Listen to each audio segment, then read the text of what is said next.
We've seen some time lapse, some early glitter glue work. I got pretty explosive on this. I'm happy about that. I always want to take some chances. There were some real shots across the bow, some explosions. The glitter glue is just making it all gummy and just viscous and wonderful. So I'm going to do some last rope pours. This gives it, immense detail. It's almost like I did the whole thing with little strokes. They're only at the end. So that's how that works. And of course I love this because I'm pretty much already in, and whatever has basically happened has happened. So as I said on the painting yesterday, what I've been doing recently is finishing them off with the Apple Barrel Indoor-Outdoor Gloss Acrylic Craft Paint. This comes out thicker. It's not really meant for pouring. A lot of the paints I've been using are pouring paints. Glitter glue is for kids. This whole thing is an experimentation with materials. This one, because it's thicker, it kind of comes out as a big rope. And it's just fantastic. You kind of cut across and it makes islands and it cuts back down through the layers. If you put it out too early, it sinks to the bottom. If you wait a little too long, it stays on top. I have a feeling, based on what happened yesterday and the ambient temperature in the room, that this is about right. I should be looking at this camera over here. So I'm going to be pouring it. We're going to put on some last music. I have a little, I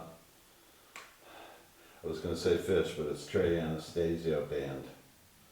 And it's a Burlap Sack and Pumps. It's got a good groove, jive, funkness, and I'll be able to swirl around with the rhythms. You'll probably be able to see how I'm coordinating with the music. So let's give it a spin.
Done.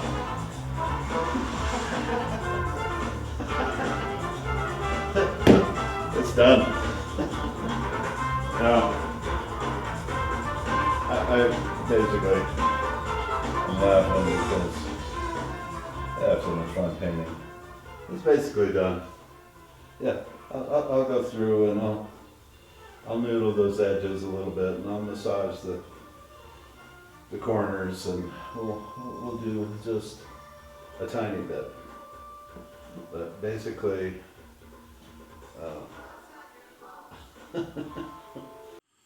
okay, here I am the next day. I'm going to take a look at this piece. It's maybe not completely dry, but it's no longer completely wet. So we're not getting the gleamy light as much. And maybe you can start to see the cracking that comes. Wow, just spectacular, the detail. There's a little rope of glitter glue that I dropped in at the very end. And that's the pink glitter glue. You can kind of see the underlying texture of the topography is coming up. And as I've been saying, the immense detail of this kind of painting, it's just thrilling for me to see. There's a nice little crack. You got these edges. Look at the way that black, it's set as a rope, as I've described it, gesturally swung onto the panel. But as it dries, the edges are influenced by the topography. And it just creates these fantastic edge serrations and little articulations. So we're going to walk down through here. What I'm doing is I'll put this at the very end of the video. I finished the one from the day before. I went and re-edited it and sped it up.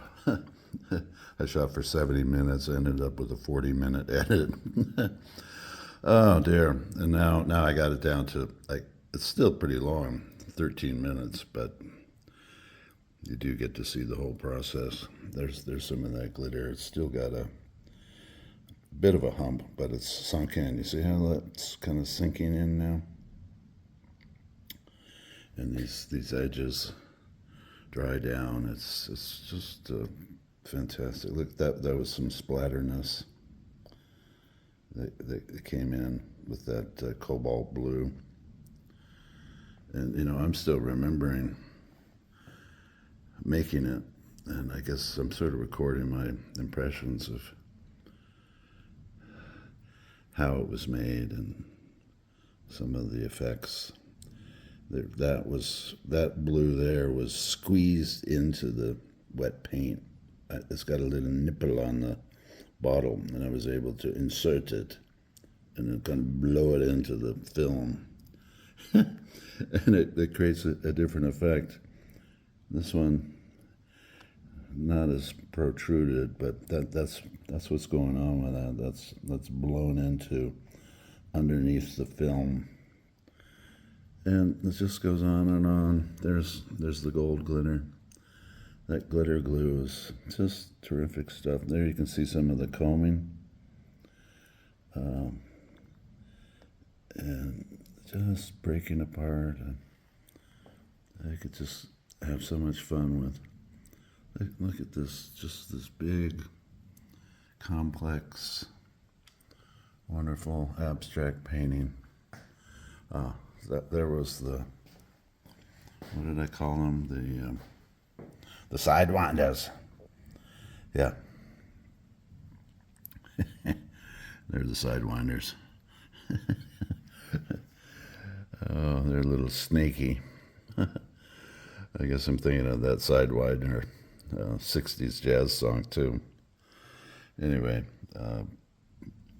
loving the music and being able to improvise, to just respond, and obviously it's not direct, and it's a whole just set of things that are not quite possible. I guess that was one of my names for the series, Not Quite Possible.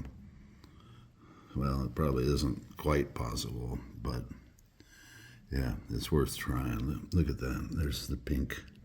That's my pinkiness.